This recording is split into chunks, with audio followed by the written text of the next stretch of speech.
You have to find somewhere else to live, my mom announced at Thanksgiving while taking my money. I cover your rent and bills, I reminded her. But the next day, I just left without a word. Hey everyone! Before we jump into today's video, I need your help. We've noticed the channel is losing some traction, and subscribing is one of the best ways you can support us.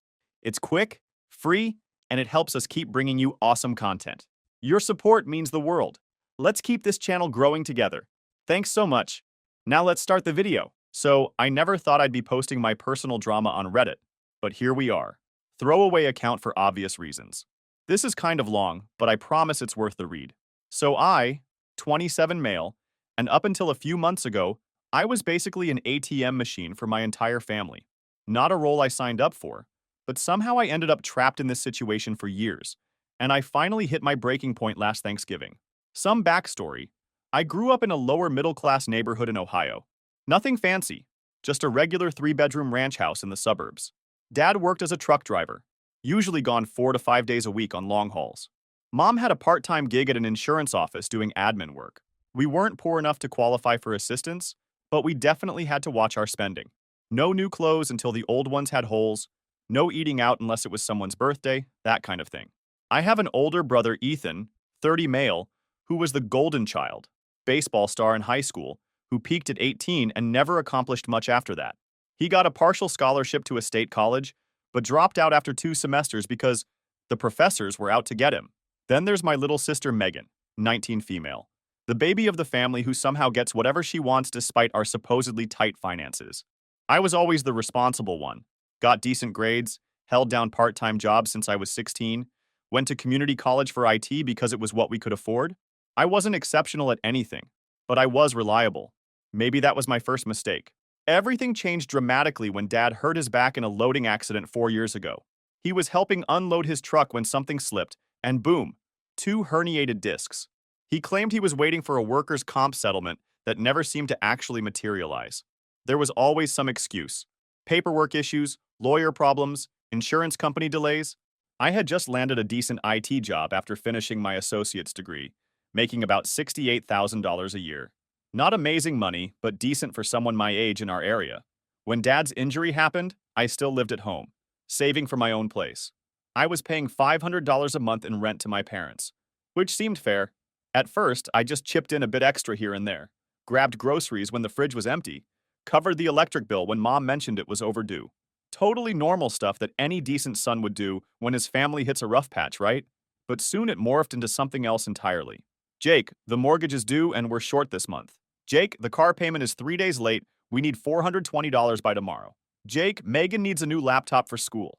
Before I knew what was happening, I was dropping $2,500 to $3,000 every month on my family's expenses while still living in what was essentially my childhood bedroom. Meanwhile, Ethan had moved into the finished basement, which had its own bathroom and a separate entrance. He'd bounce between minimum wage jobs, never lasting more than a few months at any of them. He'd contribute nothing to household expenses, claiming he was building his music career, translation, playing guitar badly in his room, and occasionally posting awful covers on YouTube.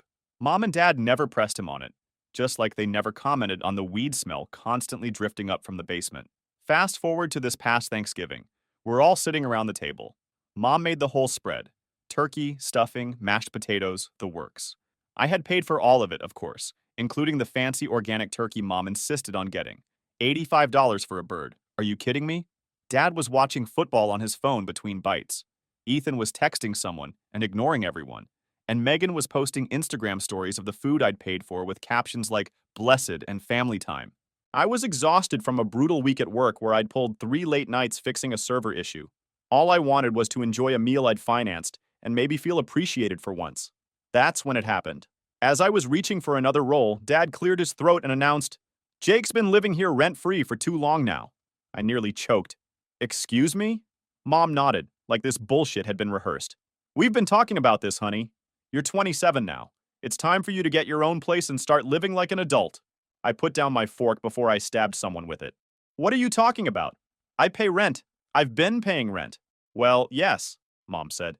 "But you stopped the regular $500 payments about 2 years ago." Was she serious? "Because I started paying the mortgage instead, and the utilities, and the groceries, and basically everything else around here." Ethan snorted, not even looking up from his phone. Dude, it's pathetic you're still living in mom and dad's house at your age. I'd literally die of embarrassment.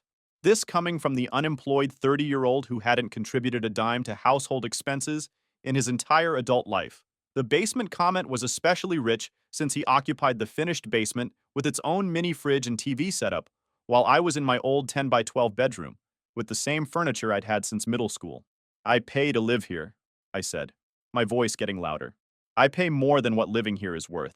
Dad waved his hand dismissively. That's not the point. A man your age needs his own place. Your mother and I think it's time. I laughed, but it wasn't funny. Let me get this straight. I cover the $1,850 mortgage, the $300 electric bill, the $180 internet and cable package you insisted on for your sports channels, groceries that run $900 a month because Ethan eats like a horse, and $3,000 toward Megan's community college. And I'm the one who needs to move out? What about him? I jabbed my fork in Ethan's direction. Your brother is going through a transitional period, Mom said defensively. His music career is about to take off. He just needs time. He's been transitional for 12 years, I said. When does he have to transition into being an actual adult? Ethan finally looked up from his phone. Screw you, man. Not everyone wants to be a corporate sellout drone like you. Dad pointed at me. Watch your tone. Your brother is following his passion. And anyway, this isn't about Ethan. This is about you needing your own space. My own space, I repeated in disbelief. Or you wanting my money without having to see my face every day? The table went silent. Dad's face turned red. Megan finally looked up from her phone, sensing drama worth paying attention to. How dare you? Mom said in a low voice. After everything we've done for you? What exactly have you done for me lately? I asked. Please enlighten me. Because from where I'm sitting, I've been carrying this entire household for years while getting nothing but criticism in return. Mom sighed dramatically, giving me that condescending look she'd perfected over the years. No one's saying you don't help out, Jake, but this is about your independence. We're only thinking of what's best for you. Best for me? I nearly shouted. Or best for you? The table went silent again. Megan was recording everything on her phone now, probably for her stupid TikTok. That's when it hit me like a freight train. They hadn't thought once about what would happen after I left. They'd gotten so comfortable with me handling all the bills that they just assumed the money would keep coming in, even after they kicked me out. They wanted me gone, but still paying for everything. The audacity was breathtaking. I sat there, steam practically coming out of my ears, thinking about everything I'd given up for these people. When I graduated from community college, I had the opportunity to transfer to a 4-year university with a decent scholarship. I turned it down because Dad got injured that same month, and I needed to start working full-time to help out temporarily. My education was sacrificed on the altar of family responsibility. When my friends were renting apartments downtown, going to concerts, and taking weekend trips, I was giving 70% of my paycheck to my family. I drove a 12-year-old Honda with 180,000 miles on it because every time I saved for a new car, some emergency came up. Last year, I had $8,000 saved for a down payment on a decent used car. Then, Megan needed $7,500 for a study abroad program in Spain that was critical for her development. Mom and Dad couldn't say no to her. They never could. So guess who paid for it? I turned down a promotion that would have required relocating because the family needed me here. That job would have bumped my salary to $82,000, but I declined it because Mom cried about how they couldn't manage without me nearby. I broke up with my last girlfriend because she got tired of never going anywhere since I couldn't afford to take her out after paying my family's bills. She said I was being used, and I defended my family to her. What a fool I was. 4 years of my life, gone. 4 years of building my career, my savings, my independence, sacrificed for people who now had the audacity to call me a freeloader. I took a deep breath, trying not to flip the entire table. Fine, I said, my voice suddenly calm. If that's what you want? Mom's face relaxed, thinking she'd won. I know it seems scary, honey, but this is good for you. We can help you look for an apartment this weekend. There's that complex by the mall that seems nice. I nodded slowly. Don't bother, I'll start packing tonight. For the first time that evening, uncertainty flickered across her face. Dad was too focused on the game score to notice the shift in the room, and Ethan just mumbled, "Pass the gravy. The least you could do is not hog all the food, too." I spent the rest of the meal in silence, mentally calculating how much money I had in savings. Not much, thanks to years of family emergencies, and where I could possibly go.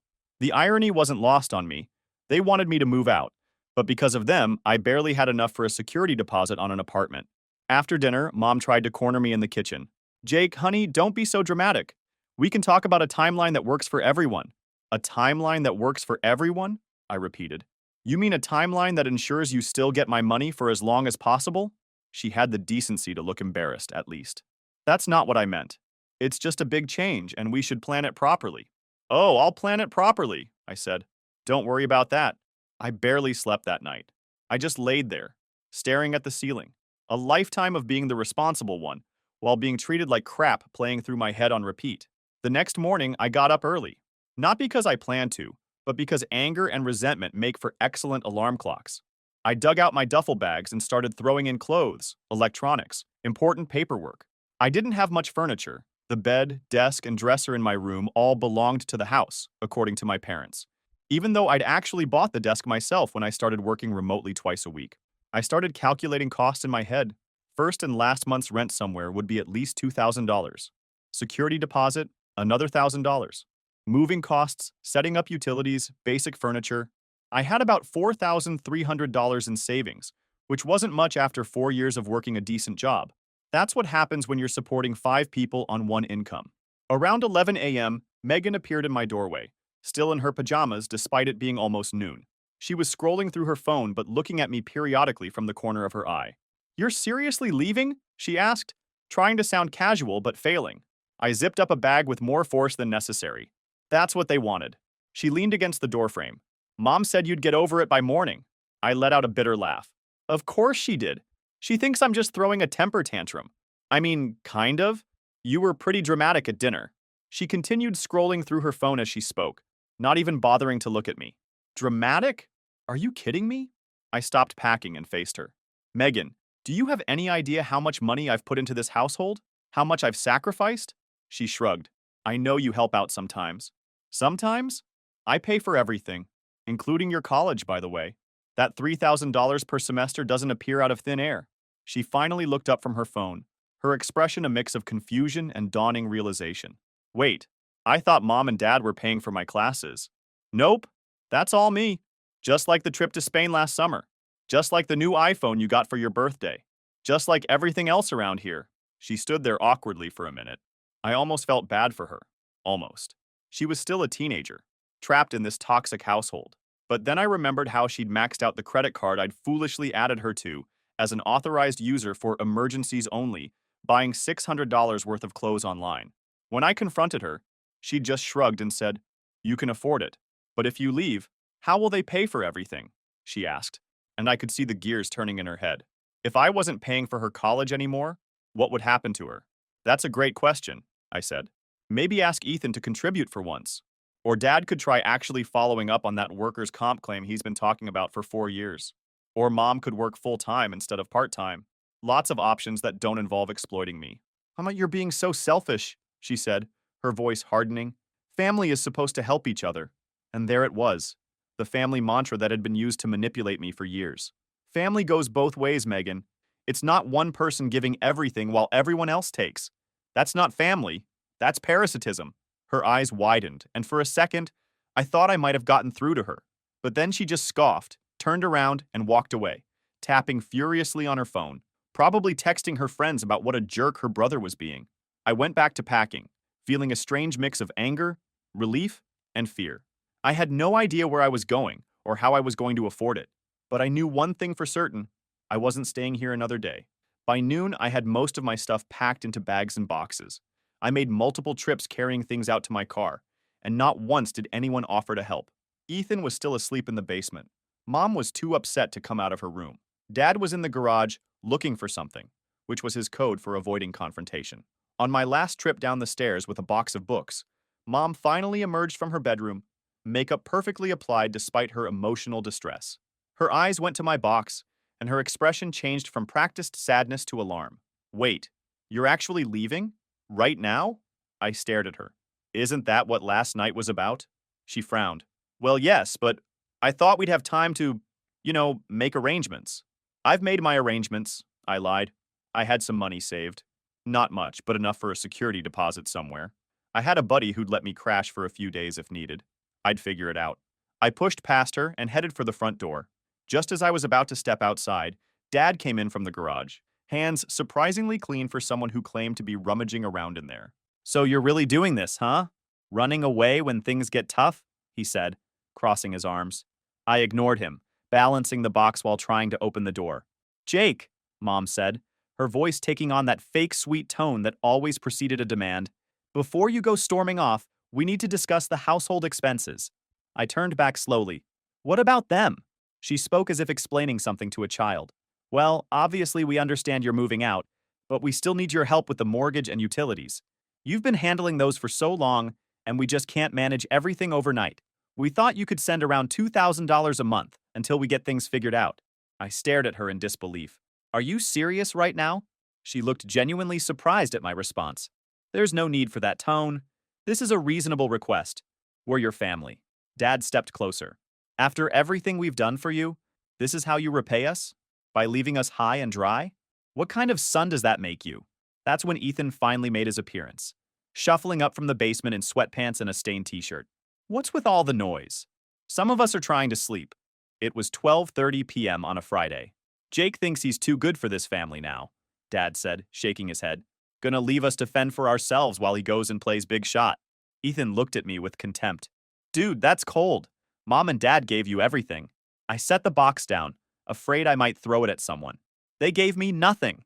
I've been carrying this entire family for years while you sit on your ass playing video games and Dad watches sports all day instead of finding work." "I'm injured," Dad shouted, pointing to his back. "You think I want to be stuck at home? You think I don't want to be out on the road making money? I think it's convenient that your injury never seems to stop you from playing golf with Uncle Steve every Wednesday," I shot back. "Or helping him move furniture last month. But somehow it prevents you from getting any job at all for 4 straight years." Mom stepped between us. "Stop it, both of you. This isn't helping." She turned to me, her expression softening into the manipulative look I knew all too well. "Jake, honey, we're not asking for the world here. Just some help during the transition. You can still have your independence, your own place. We just need a little financial support until we adjust." "How long is until you adjust?" I asked. She hesitated. "Well, until your father's settlement comes through, or until he's able to work again, or until Ethan's music career takes off. So basically, forever." "Got it." "No," I said, the word feeling strange and powerful in my mouth. "I'm not giving you another dime. You ungrateful little—" Dad started, stepping toward me. Mom put her hand on his arm. "Don't, Robert." Then to me, "Jake, please. We're not asking for everything, just enough to keep us afloat. You can afford it. You make good money." "I make decent money that I work for," I said. "And no, I can't afford to pay for 2 households. Not anymore." "So that's it?" Dad said. "You're just gonna abandon your family? Your mother who raised you? Your dad who put food on the table all those years? Your brother and sister who need you?" I laughed outright. "Oh, now I'm family? Now you acknowledge everything I've done? Funny how that only happens when you want something from me." Mom started tearing up, her go-to manipulation tactic. I'd seen it deployed on Dad, on teachers, on bill collectors, on anyone who wasn't giving her what she wanted. She daintily dabbed at the corner of her eye, careful not to smudge her mascara. "Please, Jake. If you don't help us, we'll lose the house. They'll repossess the car. We could end up on the street." "Not my problem," I said, surprising even myself with how cold my voice sounded. "You made your choice last night. You wanted me gone, so I'm gone." "This isn't what we meant," Mom cried, the tears flowing freely now. "It's exactly what you meant," I snapped. "You just didn't think through the consequences. You thought you could kick me out and keep taking my money. Well, guess what? It doesn't work that way." Dad's face was getting redder by the second. "You listen here." "No, you listen," I cut him off. "For once in your life, you're going to hear me out. I have put my entire life on hold for this family. I've given up education, career advancement, relationships, any hope of building my own savings, all so you could maintain this facade of middle-class stability while doing absolutely nothing to contribute to it. And your response was to tell me I'm not welcome here anymore." They stared at me in shock. I'd never spoken to them like this before. "I've enabled this dysfunctional situation for far too long," I continued. "Well, it ends today. I'm leaving and the Bank of Jake is officially closed. Figure it out yourselves." I picked up my box and headed for the door. Mom made one last desperate attempt. "Jake, please. At least pay the mortgage this month, just to give us time." I turned back one last time. "You know what? I've got a better idea. I'll leave you with the same thing you left me with all these years, nothing but empty promises and guilt trips. And with that, I walked out, slamming the door so hard, the cheap decorative mirror in the hallway fell and shattered. Fitting, really. That first week was rough, not gonna lie. I crashed at my buddy Mike's apartment for 5 days, sleeping on his couch and feeling like a complete failure, despite knowing I'd made the right choice.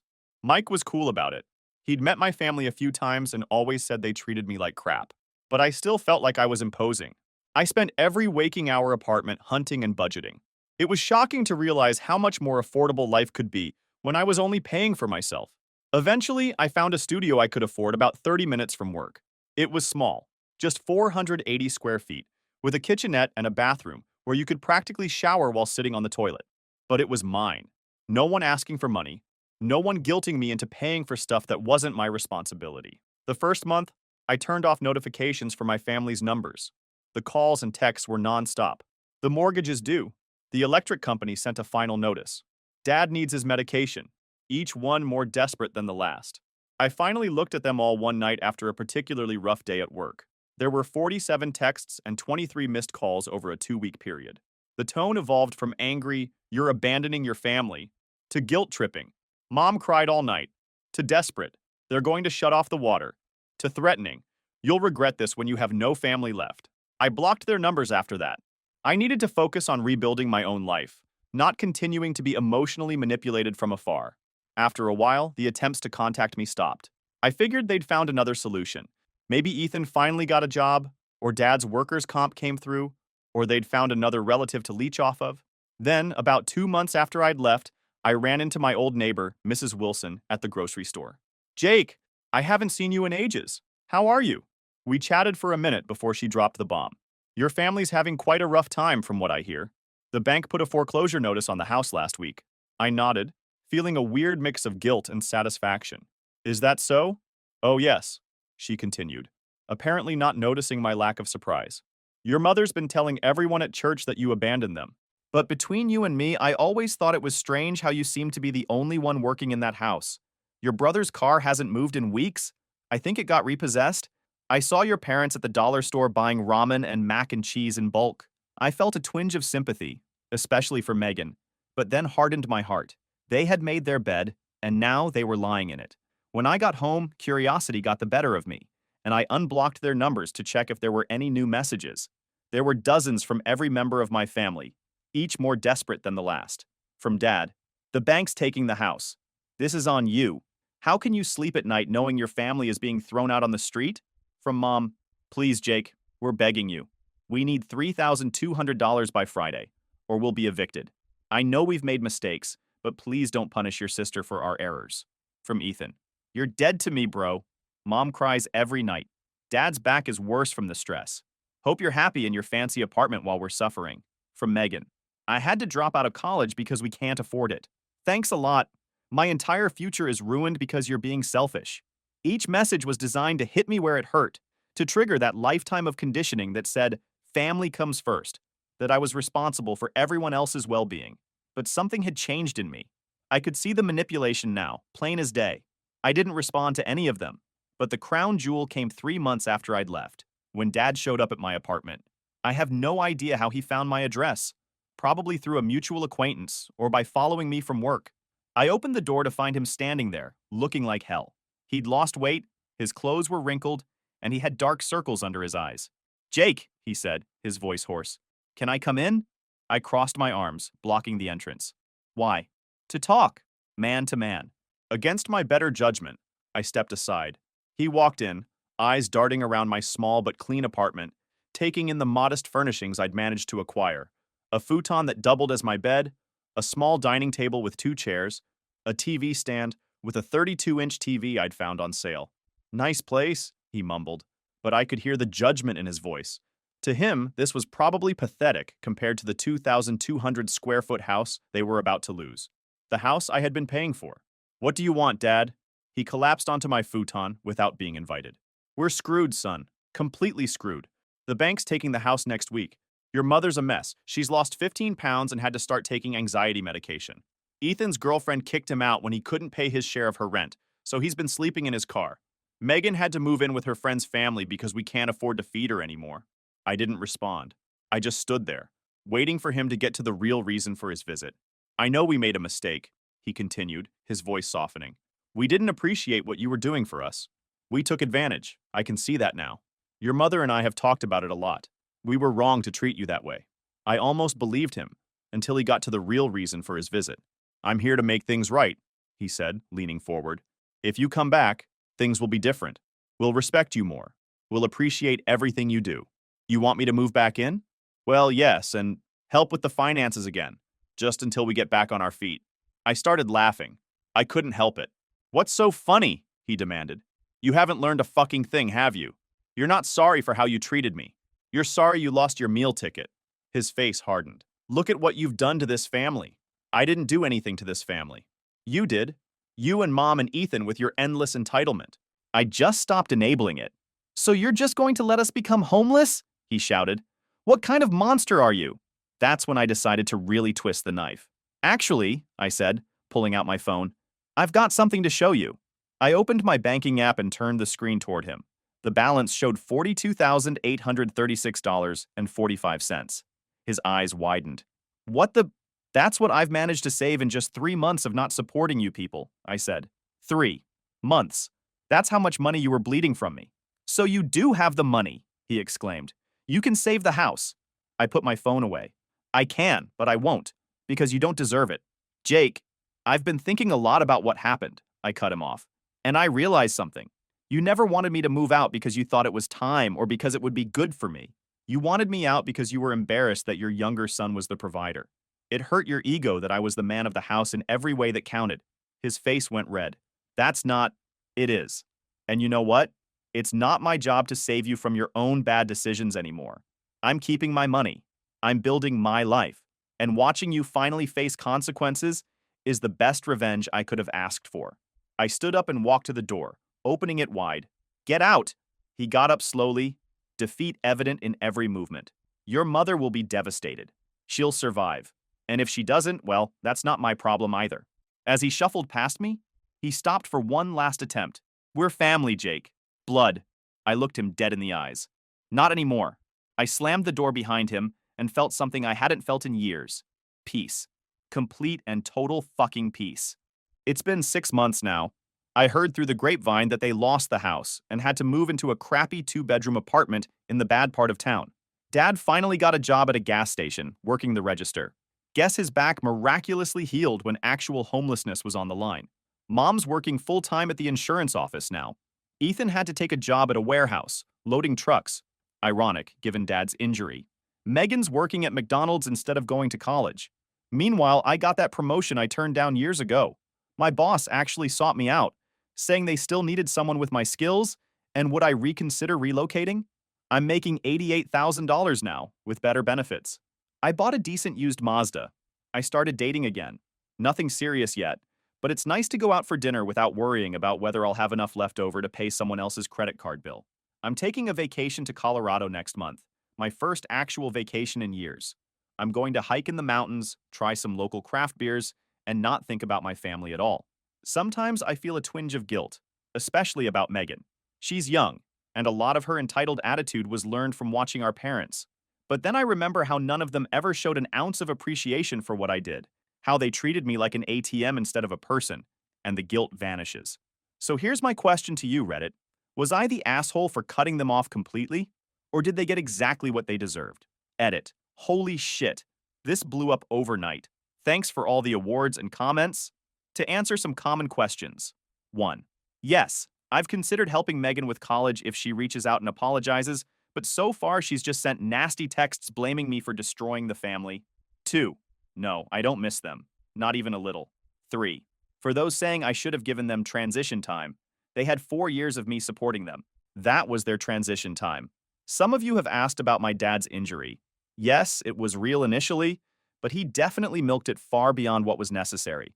He would conveniently be in too much pain to do household chores, but somehow able to play golf or help friends move furniture. 5. To the person who asked if I'd help if one of them had a genuine medical emergency, honestly, I don't know. That bridge will have to be crossed if we come to it. 6. Someone asked about taxes. Yes, I've been claiming myself as independent all these years. No, I never claimed I was supporting them as dependents, because I didn't want to risk an audit that would expose our weird financial situation. Update. Megan reached out last week. Apparently, she broke up with her boyfriend and needed a place to stay. Guess where she thought she could crash just until she finds a new apartment? Yep, with me. I offered to help her look for affordable housing and roommate situations instead. She called me an asshole and hung up. Some things never change.